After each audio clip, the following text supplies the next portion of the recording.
प्यारे विद्यार्थियों, एक बार फिर से आप सभी का वेलकम है, स्वागत है कैरियर बूस्टर ऐप पर। आज एक और इंटरेस्टिंग टॉपिक हम करने जा रहे हैं, एक्सक्रीटरी सिस्टम यानी उत्सर्जन तंत्र, कि किस प्रकार से हमारी किडनी फंक्शन करती है और हमारे शरीर में वो कौन सा पदार्थ है जिसको हमारी बॉडी से अलग करना बेहद जरूरी है। तो उन सभी बातों के ऊपर अब हम चर्चा करेंगे। तो प्यारे विद्यार्थियों, अगर हम हमारी एक्सक्रीटरी सिस्टम की बात करें, एक्सक्रीटरी सिस्टम यानी उत्सर्जन तंत्र, अगर हम उत्सर्जन तंत्र की बात करें, उत्सर्जन तंत्र मतलब उत्सर्जित करने वाला, जो पदार्थों में को हमारे शरीर से बाहर निकालने वाला। देखिए, दिन भर में जो भी हम एक्टिविटीज करते हैं, जो काम करते हैं, उस दौरान अनेकों हानिकारक पदार्थ हमारे रक्त के अंदर इकट्ठा हो जाते हैं, जिनको शरीर से बाहर निकालना बेहद आवश्यक होता है। उन पदार्थों के अंदर आपकी मेडिसिन के भी बाय प्रोडक्ट हो सकते हैं, या फिर जो मेन सब्सटेंस आपके शरीर से बाहर निकलता है उसका नाम है यूरिया, और यूरिया को बाहर निकालना बेहद जरूरी है। तो सबसे पहले तो हम यही जान लेते हैं कि अलग अलग जीवों के अंदर कौन सा पदार्थ एक्सक्रीट होता है यानी बाहर निकलता है, क्योंकि यह क्वेश्चन बहुत बार एग्जाम के अंदर आया है। तो पहले हम बात करते हैं fishes and all water living animals. फिर मछलियां और पानी में रहने वाले जितने भी जीव हैं, उनके अंदर जो वेस्ट मटेरियल बाहर निकलता है वो निकलता है अमोनिया। क्या निकलता है? अमोनिया। ठीक है। अगर हम हमारी बात करें, ह्यूमन,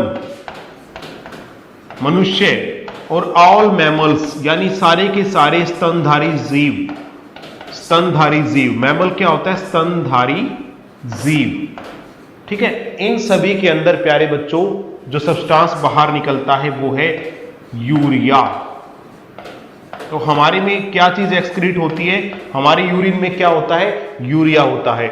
उसके बाद जो बर्ड्स हैं यानी पक्षी, और रेप्टाइल्स यानी रेंगने वाले जीव, जिसे हम बोलते हैं सरीसृप, सरीसृप यानी रेंगने वाले जीव, इनके अंदर जो पदार्थ बाहर निकलता है वो है यूरिक एसिड यानी यूरिक अम्ल। तो ये चीज आपको सबसे पहले जानना जरूरी था। तो इसीलिए ये टॉपिक करवाने से पहले आप इस चीज को ध्यान में रख लीजिएगा, और नोट करने की वैसे आवश्यकता नहीं है, क्योंकि इसकी पूरी पीडीएफ हम आपको दे देंगे। नेक्स्ट, तो अब हम बात करते हैं एक्सक्रीटरी सिस्टम में। एक्सक्रीटरी सिस्टम में क्या है? हमारी दो किडनी है,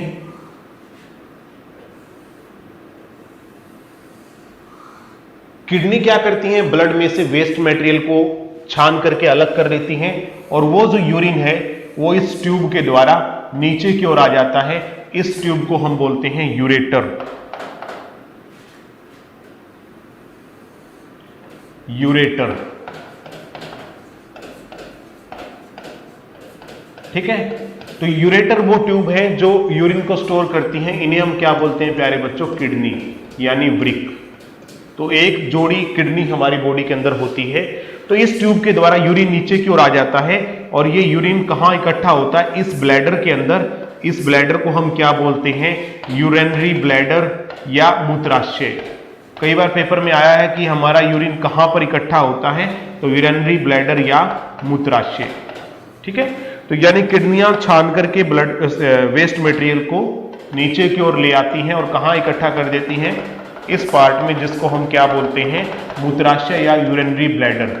ये तब तक यहां पर इकट्ठा रहता है जब तक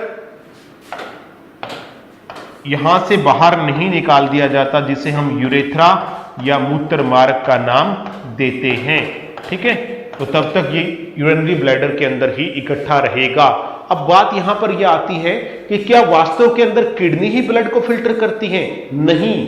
किडनी के अंदर लगभग 10 लाख की संख्या में, प्रत्येक किडनी में 10 लाख की संख्या में इस प्रकार के पदार्थ होते हैं, यूनिट होती है, जिसे हम क्या बोलते हैं प्यारे बच्चों? जिसे हम बोलते हैं नेफ्रॉन या वृक्काणु। इस प्रकार के लगभग 10 लाख एक किडनी के अंदर नेफ्रॉन यानी वृक्काणु होते हैं। यही वास्तव के अंदर ब्लड में से हानिकारक पदार्थों को अलग करते हैं। कौन करते हैं? वृक्काणु। ठीक है, एक्चुअल में किडनी, नाम किडनी का बड़ा है, लेकिन वास्तव के अंदर अगर हम बात करें कि किडनी की स्ट्रक्चरल यानी संरचनात्मक, किडनी बनी किससे हुई है, एंड फंक्शनल यानी किडनी में काम करने वाला कौन है, स्ट्रक्चरल एंड फंक्शनल यूनिट यानी संरचनात्मक व क्रियात्मक इकाई,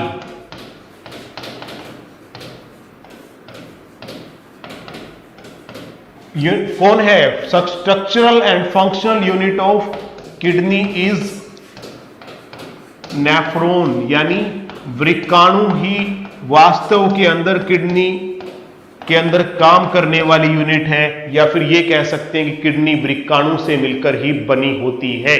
और एक किडनी के अंदर लगभग 10 लाख यानी 1 मिलियन नेफ्रॉन प्रेजेंट होते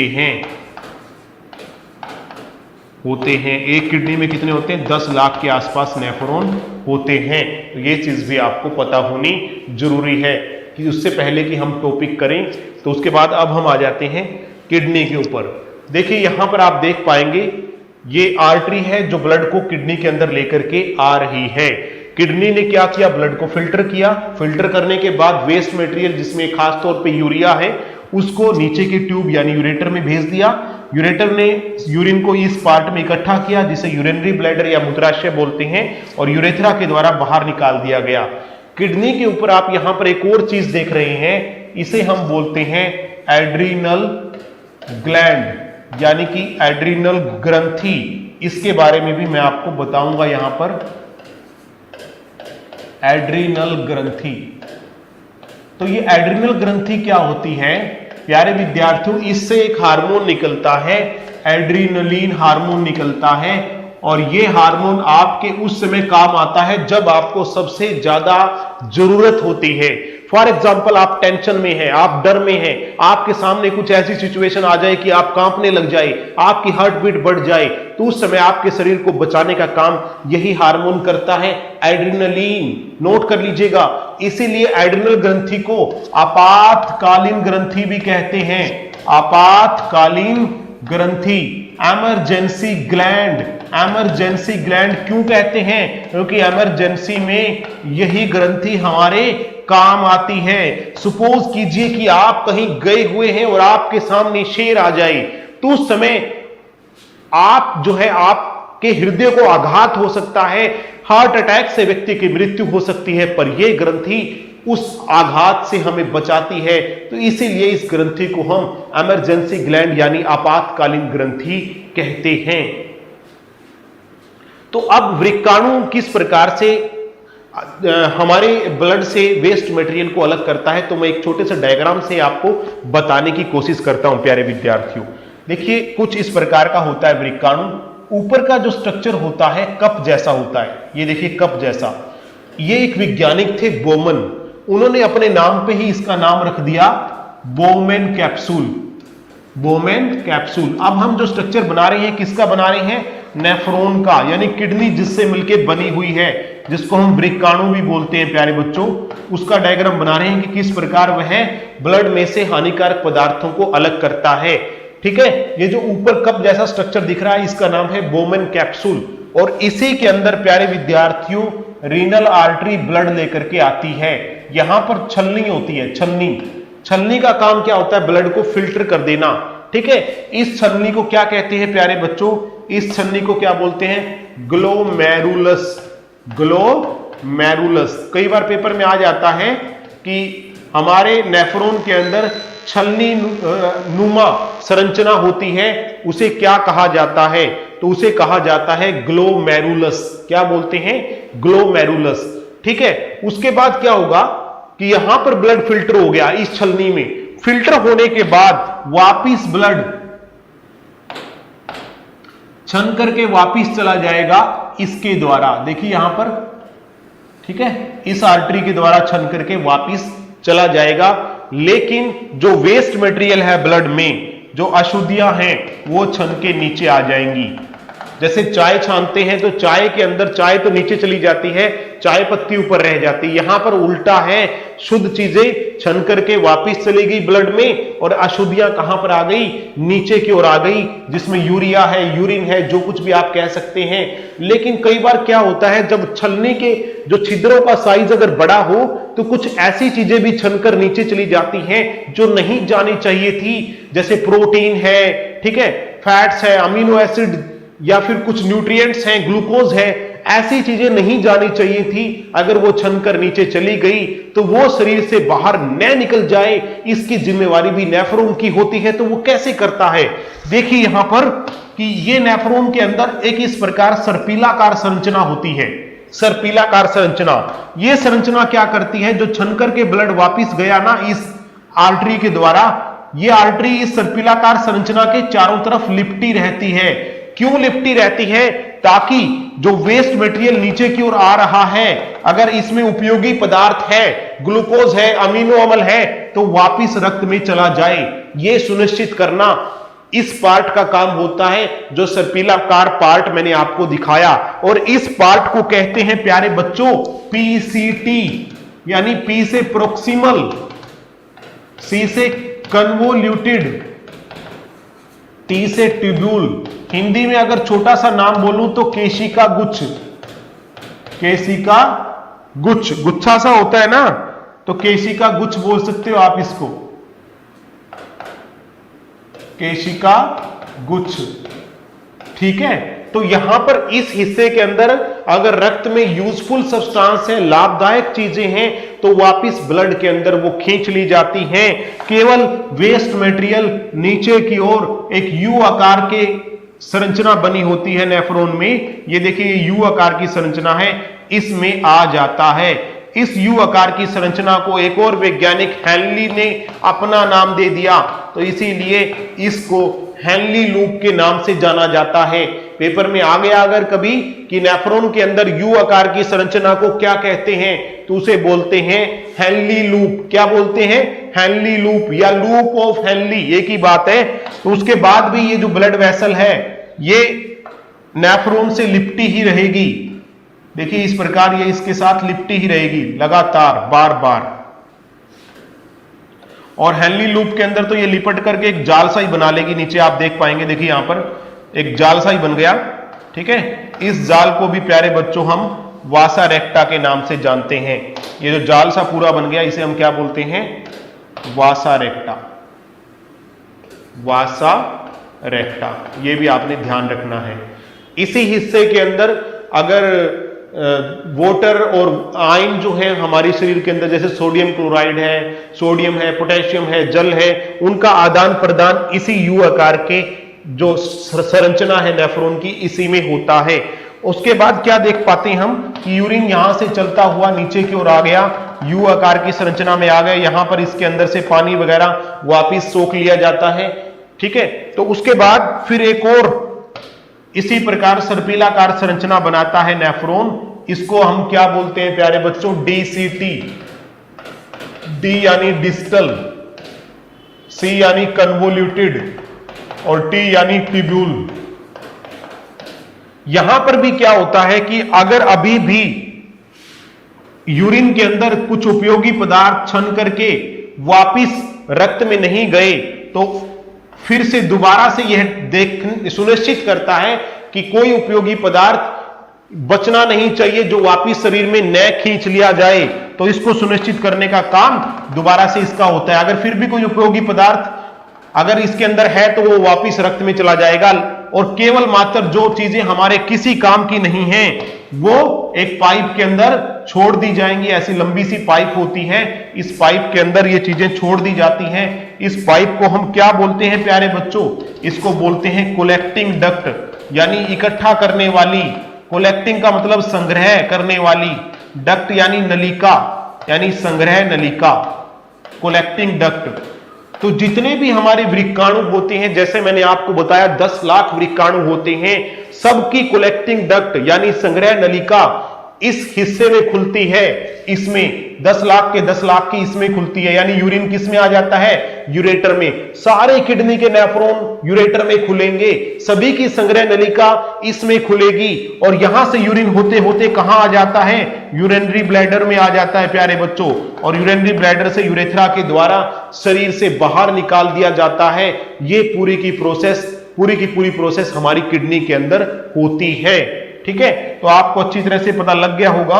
एक बार फिर से आप देख पाएंगे कि किस प्रकार से, देखिए ये रीनल आर्टरी है जो ब्लड को लेकर के आई, यहां पे छन गया, छनने के बाद वेस्ट मटेरियल नीचे आ गया और साफ ब्लड इसके द्वारा वापस चला गया शरीर में। लेकिन ये साथ साथ घूमती रहती है ताकि जो वेस्ट मटेरियल के अंदर भी कोई लाभदायक पदार्थ है तो वापस ब्लड में चला जाए, अन्यथा जो अशुद्धियां हैं वो नीचे की ओर सबसे पहले यू आकार के चैम्बर में आ जाती हैं, जिसे लूप ऑफ हेनली या हेनली लूप कहते हैं, और यहां से होते हुए फिर एक और सर्पिलाकार पार्ट से इसको गुजरना होता है।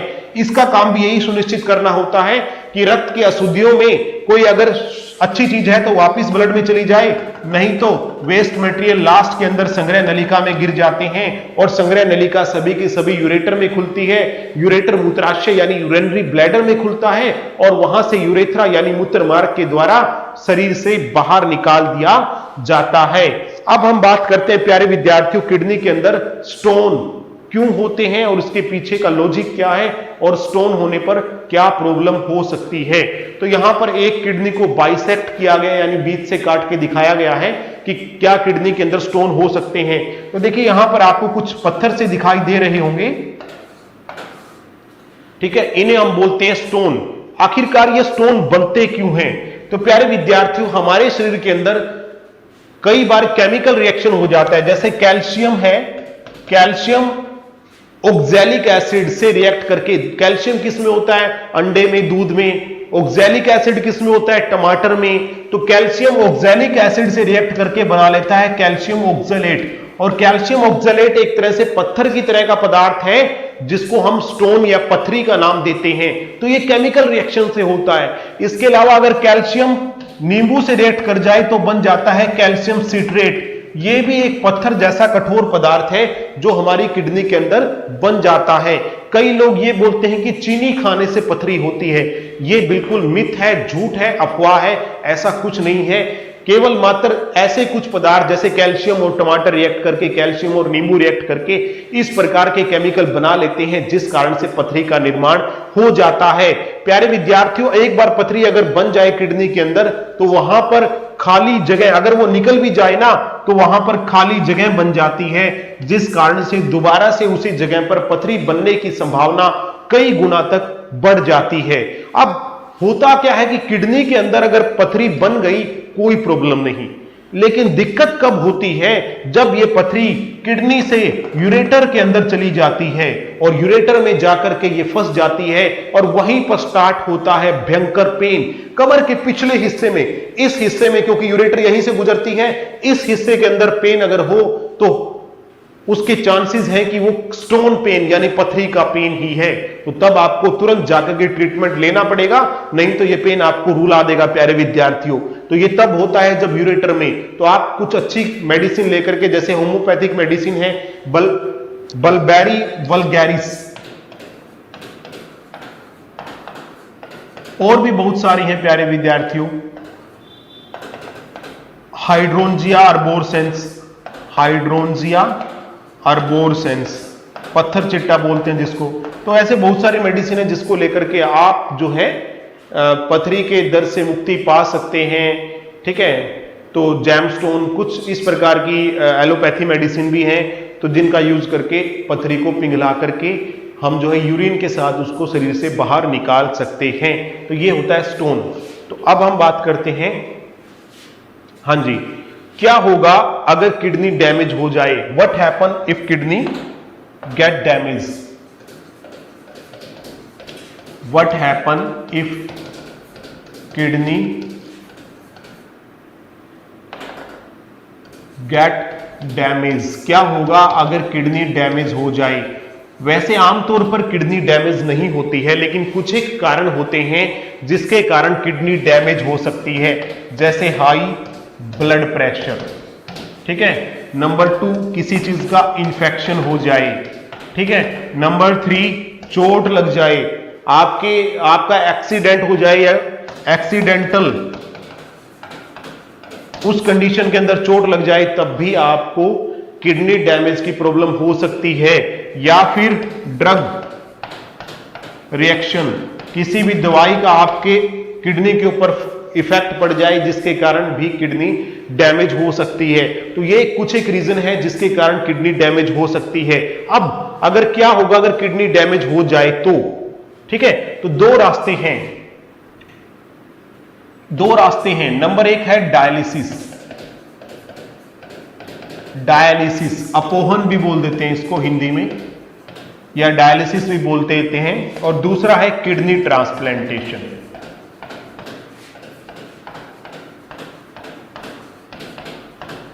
किडनी का ट्रांसप्लांटेशन करवा देना, यानी किसी दूसरे व्यक्ति की किडनी का ले लेना, ठीक है।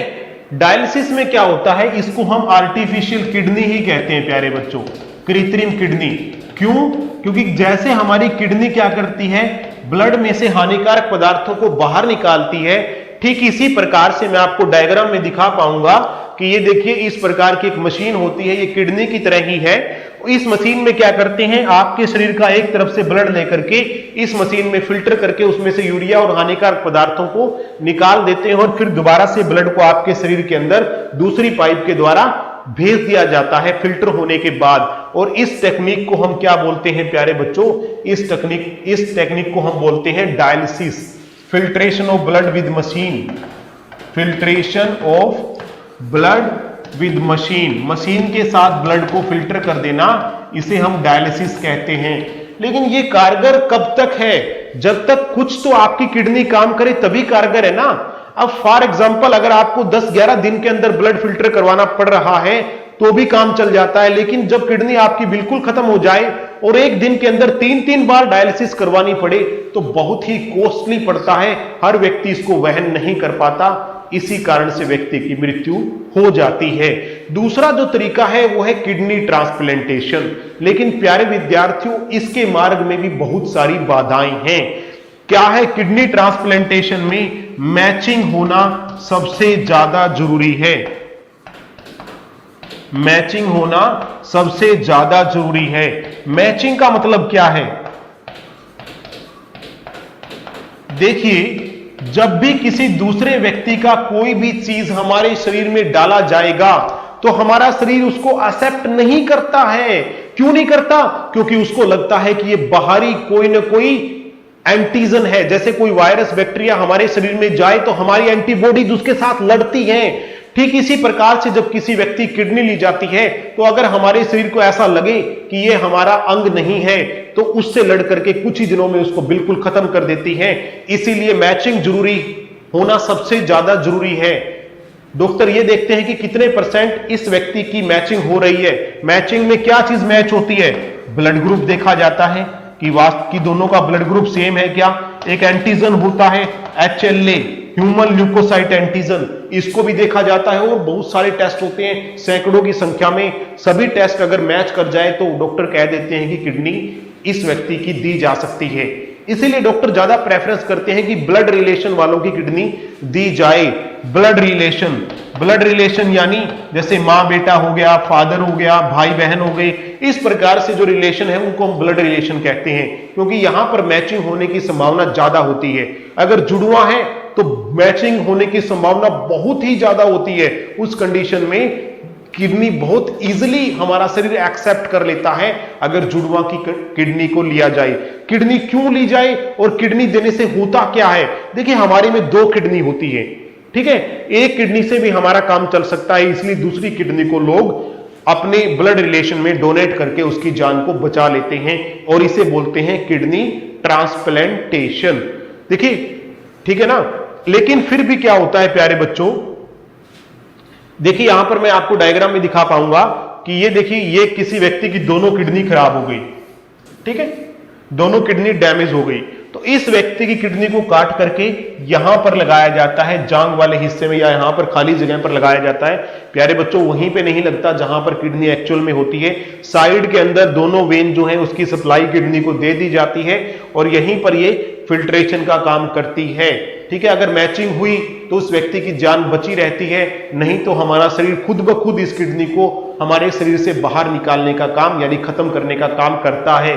लेकिन मैं आपको बता दूं कि मैचिंग होने के बाद भी डॉक्टर जिसको किडनी दी जाती है उसको साइक्लोस्पोरिन का इंजेक्शन लगाते रहते हैं। साइक्लोस्पोरिन होता क्या है? साइक्लोस्पोरिन हमारा क्या है? इम्यून सप्रेसर यानी प्रतिरोधी जो हमारा सिस्टम है ना उसको दबाने का काम करता है, यानी प्रतिरोधी सिस्टम को दबाता है यानी कमजोर करता है। कमजोर कर लेता हूं मैं यहां पर, को कमजोर करता है यानी बीमारियों से लड़ने की ताकत को कमजोर करता है। क्यों? क्योंकि ऐसा इसलिए किया जाता है कि हमारे खुद के शरीर को ही भ्रम में डाला जाए कि ये जो पार्ट है ये आपका ही है, यानी कि उसकी जान को खत्म करना। किसकी जान को? एंटीबॉडीज की जान को खत्म करना, ताकि वो इसके साथ लड़ाई न करने लग जाएं, इसको खत्म न करने लग जाएं। इसलिए साइक्लोस्पोरिन का इंजेक्शन दिया जाता है ताकि आपकी जो रोग प्रतिरोधक क्षमता है वो वीक कर दी जाए। लेकिन यहीं पर सबसे ज्यादा खतरा रहता है बीमारियों के आक्रमण का, क्योंकि जब आपका प्रतिरोधी सिस्टम वीक है तो कोई भी बीमारी आपके ऊपर बहुत जल्दी अटैक कर लेती है। इसलिए मैं आपको बताता हूं कि जिन व्यक्तियों ने किडनी ट्रांसप्लांट करवाई हुई है वो आज से नहीं तब से मास्क पहन रहे हैं जब से उन्होंने किडनी ट्रांसप्लांट करवाई है। आज तो कोरोना की वजह से सभी व्यक्ति मास्क पहन रहे हैं, पर प्यारे विद्यार्थियों किडनी ट्रांसप्लांट वाले व्यक्ति को हमेशा मास्क पहनने की सलाह दी जाती है ताकि कोई भी अवांछनीय पदार्थ उसके शरीर में प्रवेश न कर जाए जो उसकी किडनी को डैमेज कर दे, उसको बीमारी न लग जाए किसी भी एंटीजन की। अब हम बात करते हैं ट्रांसपोर्ट इन प्लांट। ठीक है, पहले हम ट्रांसपोर्ट की बात करते हैं और उसके बाद एक्सक्रीशन की। ट्रांसपोर्ट इन प्लांट, ये बहुत बार आता है कि पौधे में क्या चीज ट्रांसपोर्ट होती है और किसके द्वारा होती है। तो दो चीजों की हम बात करते हैं पौधे में। एक तो ट्रांसपोर्ट होता है फूड, ठीक है, भोजन, और दूसरा होता है वाटर और मिनरल यानी पानी और खनिज। ठीक है, तो ये क्वेश्चन बहुत बार आता है प्यारे विद्यार्थियों। अब हम बात करते हैं फूड की। फूड कहां बनता है? पौधे के पत्तियों में। कहां बनता है? पत्तियों में। क्यों? क्योंकि पत्तियों के अंदर क्या पाया जाता है? क्लोरोफिल। क्लोरोफिल क्या करता है प्यारे बच्चों? सूर्य की किरणों को ट्रैप करके अपने आप भोजन बनाने का काम पत्तियों के अंदर जो करता है वो क्लोरोफिल। तो भोजन कहां बना? पत्तियों में। तो पत्तियों से बना हुआ भोजन पौधे के अलग अलग भागों तक पहुंचाने का काम जो उत्तक करता है उसका नाम है फ्लोएम। फ्लोएम कौन है? फ्लोएम। फ्लोएम क्या करता है? भोजन को पौधे के पत्तियों से पौधे के सभी भागों तक पहुंचाने का कार्य करता है फ्लोएम। दूसरे नंबर पर वाटर और मिनरल। पौधा पानी और खनिज कहां से प्राप्त करता है? जड़ों से। तो जड़ों से जो भी पानी और खनिज है वो एक और उत्तक है जो पौधे के अलग अलग भागों तक पहुंचाता है और उसका नाम है प्यारे बच्चों जाइलम। जाइलम उत्तक क्या करता है? पानी और खनिज को पौधे के विभिन्न भागों तक पहुंचाने का काम करता है। एक क्वेश्चन यहां पर और भी आ जाता है कि जो फ्लोएम की मूवमेंट होती है, फ्लोएम की मूवमेंट एक ही दिशा में होती है। एक ही दिशा में होती है।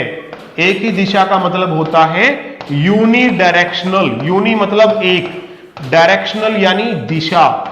कैसे? कि पत्तियों ने भोजन बनाया तो पत्तियों से भोजन क्या होगा प्यारे बच्चों? पौधे के अलग अलग फ्लोएम की मूवमेंट क्या होती है? सॉरी, यहां पे मैंने गलती कर दिया। हाँ, दो दिशा में होती है प्यारे बच्चों, दो दिशा में, बाई डायरेक्शनल। यहां पे मैं ठीक कर देता हूं इसको, बाई डायरेक्शनल। बाई डायरेक्शनल यानी दो दिशाओं में। भोजन बना तो भोजन ऊपर भी जाएगा और भोजन नीचे वाले हिस्सों में भी जाएगा, इसे बोलते हैं बाई डायरेक्शनल। जबकि जो जाइलम की मूवमेंट है, जाइलम की मूवमेंट कैसी होती है? यूनिडायरेक्शनल यानी एक ही दिशा में। क्योंकि पानी तो पौधे नीचे से ही खींचते हैं तो पानी नीचे से ऊपर की ओर जाएगा हमेशा, तो इस डायरेक्शन को हम बोलते हैं एक ही दिशा में यानी यूनिडायरेक्शनल। तो जाइलम की मूवमेंट कैसी होती है प्यारे बच्चों? यूनिडायरेक्शनल होती है। तो ये चीज भी आपको जाननी जरूरी है। बहुत बार पेपर में आया है कि भोजन कौन सा ऊतक है पौधे का जो पौधे के अलग अलग भागों तक पहुंचाता है, तो वो है फ्लोएम, और पानी और खनिज को कौन पहुंचाता है? उसका नाम है जाइलम। ओके, तो अब हम बात करते हैं पौधे किन किन चीजों को छोड़ते हैं, एक्सक्रीट करते हैं, यानी एक्सक्रीशन यानी उत्सर्जन करते हैं। जैसे हम यूरिया का उत्सर्जन करते हैं, इसी प्रकार पौधे भी क्या क्या छोड़ते हैं प्यारे बच्चों? गोंद छोड़ते हैं। ठीक है, इसके अलावा वाटर, जब पौधा प्रकाश संश्लेषण करता है तो उस दौरान क्या करता है? वाटर को लेता है, लेकिन जब सांस लेता है तो वाटर को छोड़ता है। उसके अलावा आप देख पाएंगे रबड़ यानी लेटेक्स, रबड़ के पेड़ में से गोंद जैसा पदार्थ निकलता है जिसे हम लेटेक्स बोलते हैं। तो इस प्रकार की कुछ चीजें हैं जो पौधे भी हमारी तरह एक्सक्रीट करते हैं। कार्बन डाइऑक्साइड, जल, ऑक्सीजन के अलावा ये वो चीजें हैं जो पौधे क्या करते हैं? अपने शरीर से बाहर छोड़ते हैं। तो ये पूरा का पूरा टॉपिक था। एक बार हम इसको दोबारा से आपको रिवाइज करवा देते हैं ताकि आप अच्छे तरीके से इसको कर पाएं। तो सबसे पहले हमने क्या सीखा कि एक्सक्रीशन किन किन जीवों में क्या क्या होता है। मछलियों के अंदर अमोनिया बाहर छोड़ते हैं, हमारे में यूरिया बाहर निकलता है, और पक्षी और सरीसृपों में यूरिक एसिड बाहर निकलता है। उसके बाद हमने आपको बताया कि किडनी किस प्रकार फंक्शन करती है। हमने आपको बताया किडनी यूरिन को फिल्टर करके यूरिनरी ब्लैडर में लाती है, जहां से यूरेथ्रा के द्वारा बाहर निकाल दिया जाता है। पर वास्तव के अंदर किडनी के अंदर जो काम करने वाली इकाई है, जैसे प्यारे विद्यार्थियों ताजमहल किसने बनाया? ये सब जानते हैं कि लाहौरी ने बनाया, पर उस्ताद अहमद लाहौरी, पर ताजमहल लाहौरी ने नहीं बनाया, लाहौरी के अंदर काम करने वाले 20,000 वर्कर ने बनाया। ठीक इसी प्रकार से 10 लाख नेफ्रॉन होते हैं जो किडनी के अंदर ब्लड फिल्टर करने का काम करते हैं। दोनों किडनीज के अंदर 10-10 लाख। इसीलिए संरचनात्मक और क्रियात्मक इकाई किडनी की क्या है? नेफ्रॉन यानी वृक्काणु है। उसके बाद हमने आपको डिटेल में डायग्राम में बताया, एड्रिनल ग्रंथि के बारे में बताया, जिसे हम आपातकालीन ग्रंथि कहते हैं, कि कभी भी तनाव या चिंता के समय इससे एड्रेनलिन हार्मोन निकलता है जो हमें आघात से बचाता है। उसके बाद नेफ्रॉन का डायग्राम बताया कि किस प्रकार से नेफ्रॉन के अंदर बोमेन कैप्सूल के अंदर यह छलनी होती है जिसे ग्लोमेरुलस बोलते हैं। यहां से यूरिन छन के नीचे आ जाता है, बीच बीच में उपयोगी पदार्थ वापिस रक्त में भी जाते रहते हैं, और अंत के अंदर यूरिन इस कलेक्टिंग डक्ट के अंदर गिर जाता है, जहां से यूरेटर में प्रवेश करता है, यूरेटर से मूत्राशय में, और जहां से मूत्र मार्ग के द्वारा बाहर निकाल दिया जाता है। ये कलर डायग्राम था। उसके बाद हमने आपको बताया किडनी स्टोन्स क्या होते हैं और ये स्टोन्स बनते किस कारण से हैं, केमिकल रिएक्शंस कैसे होता है। उसके बाद हमने बताया कि किडनी खराब क्यों हो जाती है, उसके पीछे के 4 reason: high BP, infection, accident या ड्रग रिएक्शन। उसके बाद डायलिसिस क्या होता है, आर्टिफिशियल किडनी कैसे काम करती है, किडनी ट्रांसप्लांटेशन कैसे होता है, और किडनी ट्रांसप्लांटेशन में कौन कौन सी बाधाएं हैं, उन सभी के ऊपर हमने चर्चा किया। और कौन सा इंजेक्शन दिया जाता है हमारे इम्यून सिस्टम को सप्रेस करने के लिए किडनी ट्रांसप्लांटेशन के दौरान, उसका नाम हमने आपको बताया साइक्लोस्पोरिन। किडनी ट्रांसप्लांट का डायग्राम आपको दिखाया गया। और उसके बाद पौधों के अंदर ट्रांसपोर्ट कैसे होता है, जाइलम क्या करता है, वाटर और मिनरल को ट्रांसपोर्ट करता है, फ्लोएम क्या करता है, फूड को ट्रांसपोर्ट करता है। फ्लोएम की मूवमेंट दोनों दिशाओं में होती है, नीचे की तरफ भी और ऊपर की तरफ भी, जबकि जाइलम की मूवमेंट हमेशा ऊपर की तरफ ही होती है। और अंत में ये बताया कि पौधे क्या क्या एक्सक्रीट करते हैं। तो ये था हमारा आज का लेक्चर, एक्सक्रीशन इन ह्यूमन और प्लांट्स। तो प्यारे विद्यार्थियों कैसा लगा जरूर बताना। एक कल को फिर मिलेंगे एक और नए लेक्चर के साथ, तब तक के लिए थैंक यू वेरी मच। जय हिंद।